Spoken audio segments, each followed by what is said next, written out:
Make sure you guys hit the subscribe button if you guys are enjoying the content that we're throwing up. And make sure you guys hit the like button if you enjoy the video. And yeah, let's begin. Okay, so it occurred to me recently, and I actually asked this on Twitter, it occurred to me recently that I feel like we covered the first issue of Legion of Doom because it only involved what was going on with the totality storyline at the time, and then we didn't cover anymore. And it was interesting to me because the way Legion of Doom is done, they're more like interludes, right? Like you have like you have a story arc, and it kind of shuffles back and forth. So Scott Snyder will be like, hey, here's what the Justice League is doing, and then it's like, here's what Lex Luthor and the Legion are doing, and then here's what the Justice League are doing, and here's what the Legion are doing. But it's kind of cool because technically speaking, the Legion of Doom arc is an ongoing arc, which is to say it's multiple parts, but each part is written almost in a self-contained way. At least it is right now in the beginning, because right now it's more of like a recruitment drive, right? Like it's Lex Luthor going around and trying to recruit people. And in this one, it's basically the Joker. Now, the Joker's got a long-standing history in the Legion of superheroes, right? Because for the most part, the Legion was by and large designed to be kind of like the antithesis to the Justice League, almost like an Injustice League of its own, in the sense that like each one was basically a main villain of a Justice League member. And now the roster's waxed and waned over the years, and it's changed. I mean, it hasn't stayed consistent constantly, but for the most part, like the core characters have kind of been there. And the Joker's played some pretty cool roles in the Legion of superheroes. For example, like when Alexander Luthor from an alternate reality and the Infinite Crisis storyline showed up and then wouldn't let Joker become part of like his group, the Joker killed him at the end of Infinite Crisis. So it's kind of a cool little thing. The Joker's played that role multiple times, but what this does is it basically picks up with like this scheme Joker has, right? Of like a giant balloon with Joker toxin and so on and so forth. And it's just kind of Joker being Joker is really what it is. Scott Snyder, not Scott Snyder, James Tynion rather, he's the one that's writing this, but he's like, meanwhile, in like the Legion of Doom, Joker's creating a giant balloon with toxin inside. Which is kind of cool. But what happens is once the Joker goes back into like his office, so to speak, which is kind of weird to see the Joker having like an office. I always assumed he just kind of operated out of like a big warehouse or something like that with no real like office, right? Like I imagine him sitting here like conducting business, and like talking to his manager. I told you, Percy, get me that deal, or something like that. But he finds Lex Luthor in there. Now, the exchange between Lex Luthor and the Joker is kind of cool because when it comes to these characters, for the new comic book reader, and even for me to a degree, looking at DC, kind of like, a relative new guy, being that I've only been reading it for, a little over half a decade. When you look at this and you look at the Joker and Lex Luthor, of course it makes sense they exist in like the same universe, right? Like Batman, Superman, Joker, and Lex Luthor. But when you look at them for what they are, you almost never really see them cross over outside of the Legion of Doom. And so when you see this kind of exchange take place, it's like, this is kind of cool, right? Like the Joker knows exactly who Lex Luthor is, and Lex Luthor knows exactly who the Joker is. But the funny thing about this, and this is what's so interesting, is Lex Luthor's intelligence kind of gets the better of him here in a little bit. And that's one of the big differences, right? Like I still argue to this point, Lex Luthor's probably the smartest person in the DC universe. When while Batman is super intelligent, Batman's intelligence almost never gets the better of him. He uses it as more of a tool as opposed to a means to stand on top of the shoulders of others and say, I'm better than you. And so that's what Lex Luthor does. It really kind of begins to sort of take hold. But it's interesting because the Joker knows that Lex Luthor has had dealings with the Batman Who Laughs. Now, this takes place before the Batman Who Laughs miniseries, right? So it takes place before all that happens. This really goes way, way back. And so with that happening, like, it's really one of our first little indications that like the Joker's aware of the Batman Who Laughs. Now, of course, we have like a lot of things that were going on with regards to like Batman and Signal, a lot of those little storylines and so on and so forth. But outside of Joker's dealings, and during the events of like Dark Knight's Metal, it's really one of the first things after that is kind of like, yeah, I'm well aware the Batman Who Laughs is back. Like I'm well aware of the fact that he's here. I know what he's about. I know who he is. I know how dangerous he can be. And that's what he tells Lex Luthor. You have no idea what you're getting into dealing with the Batman Who Laughs. You have no clue what kind of schemes and what kind of things he has in store for you if he ends up getting loose. You think you know, but you believe you know because you're so arrogant and full of hubris. You think there's no way that you couldn't know. But like you have no idea what's there. And so he basically says like, there's no way I'm going to operate inside of your Legion of Doom with the Batman Who Laughs. Now, the implication kind of seems to be here from Tynion that the Joker's scared of the Batman Who Laughs. And there's good reason to be, because the Batman Who Laughs is an answer to the question, what if the Joker had Batman's intelligence? What could he do? What kind of horrors could he unleash? It makes sense that on some level, the Joker would be afraid of him, because it's kind of like, hey, look, I'm crazy, but I'm not Batman smart. But like, what if I was though? Imagine my craziness being put to the task. My insanity as the Joker is limited to things like trying to copyright Fish and like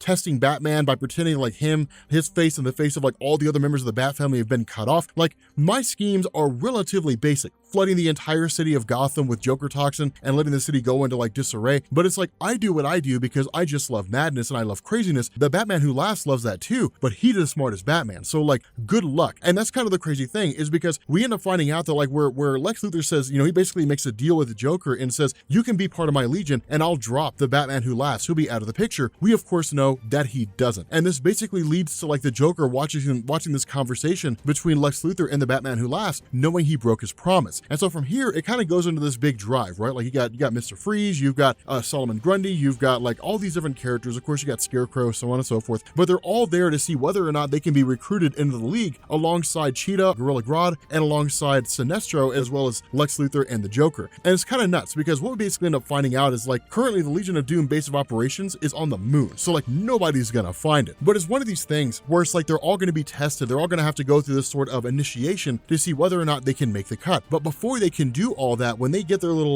boxes or party favors or whatever, they open them up. They're all full of Joker toxin. The Joker's basically like poisoned every major supervillain that could possibly be part of the Legion of Doom, right? And it's a cool thing to see because where Lex Luthor says, well, hey, I planned for something like this. You're the one that basically got to have the interrogation room. You're the one that got to design all the traps and all the deadly means of gaining information and so on and so forth. That's your thing. I was well prepared for something like this. The Joker says, oh, I know you were well prepared for something like this. So I didn't just turn the interrogation room into my madhouse, into my weapon. I turned the whole facility into a weapon. And it's nuts because basically like Lex Luthor's running and fleeing for his life. And this is cool because the way that James Tynion does this, even Lex Luthor himself to a degree is kind of like, I had no idea this is how crazy the Joker could be. I had no idea he could pull off things like this. Like I had no idea that he could basically turn the entire building into a giant death trap and I would have no idea. I didn't know Joker was this smart. And that's one of the cool things about his character is that Joker really kind of comes off as just a goofy slapstick nonsensical guy who'll kill you as well as look at you. That's kind of like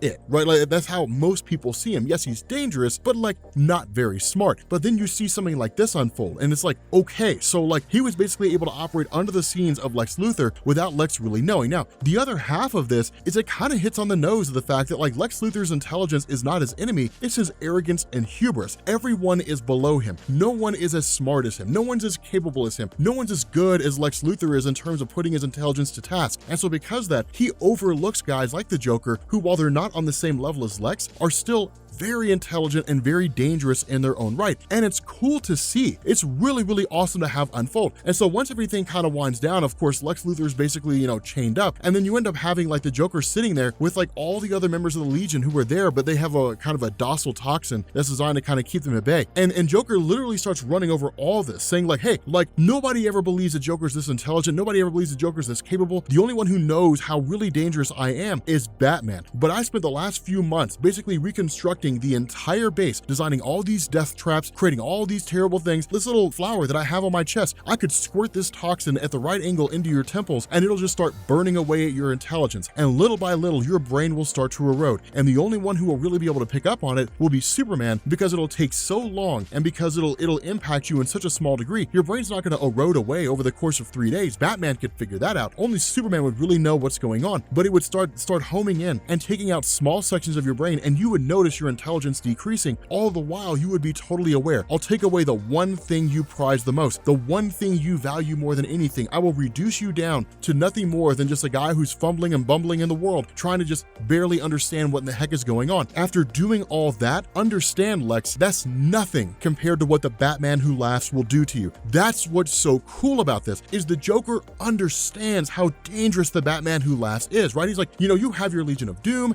and you want to have all these grand schemes and you want to pretend to be God and all that kind of stuff, but none of it will matter. The Batman Who Laughs will take everything you know and love, twist it inside out and destroy it in front of your eyes, and you will be helpless to do anything about it. You have no earthly clue what he will do to you. No concept, no bearing of what he will do to you. You're smart, sure, but like, he's Batman smart. So imagine Batman with my insanity working together, making your life a living hell. There's nothing you could do to stop him. It's amazing because what it does is it really kind of puts in perspective. I mean, a lot of the recent events of the Batman Who Laughs miniseries has done that, but even before that, this put into perspective just how dangerous that guy is, and even on some degree, how fearful Joker is of the Batman Who Laughs. Because in reality, the Joker would have to be foolish to have no measure of fear of him. him. And while the Joker is goofy and silly and very, very dangerous and does some crazy things, he's no fool. He's just as out to preserve his own life as anybody else, if for no other reason than to constantly go round and round with the bat. But it's one of these really awesome things because in the midst of all this, because of everything that goes on, all the possible recruits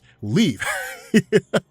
They all basically bail out. And so all that's left is, again, kind of right back where they started with regards to Sinestro and like Gorilla Grodd and Cheetah, as well as Lex Luthor. The Joker bails out. The Joker leaves. And again, it's a smart move because Joker's like, you're literally setting yourself up to fail. Like, you're putting yourself in a position to where you're going to lose everything you know and love, and that's going to be the end of you. That will be the story of Lex Luthor, the man who is foolish enough to believe he could get one up on the Batman who laughs. And so what Lex ends up doing is kind of pulling out this ace card, pulling out this trump card and simply saying, fine, if this is how things are, and if what we need is a person who's as intelligent as Batman, if not smarter, then we have to kind of pull some strings. And so what we end up finding out is that on the back burner, what Lex Luthor's been doing is working on recreating and bringing back Brainiac, that he needs a brains behind the operation, really kind of sitting down, taking Joker's words to heart, not really going as far as to say like, fine, I'll give up my quest with the Batman who laughs, but simply saying like, if we're going to be dealing with a guy like him, we need a guy smarter than him. We need a 12th level intellect.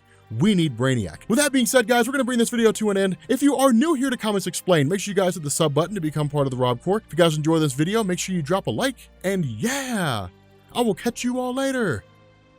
Peace.